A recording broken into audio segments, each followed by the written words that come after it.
Do you know the single phrase that greets every chapter you read? Let's unveil its power together.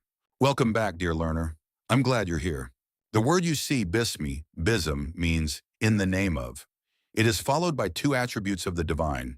First, r-Raḥmān, r-Raḥmān, the one whose mercy embraces all creation, the boundless, all-embracing mercy. Second, r-Raḥīm, r-Raḥmān, the specifically merciful, the one who grants mercy in the way he chooses. Together, they give us a complete picture.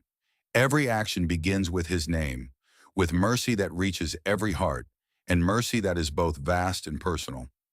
This simple formula signals that every part of the scripture is guided by the same compassionate intention. Let's hear how we encounter this triad.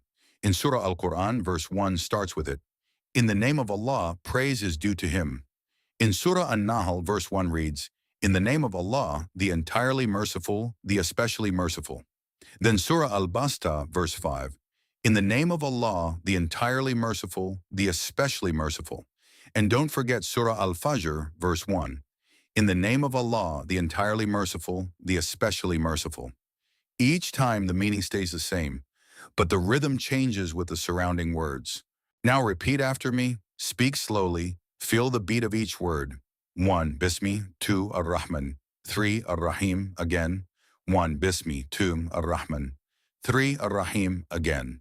1. Bismi, 2. r-Raḥmān, 3. r-Raḥīm. You're doing wonderfully. You've learned the essence of the Bismillah, a call to mercy that starts every verse. Tomorrow we'll read the very first line of the opening chapter, the ones that echo this mercy. Until then, keep practicing, and may each recitation bring you closer to the heart of the Quran.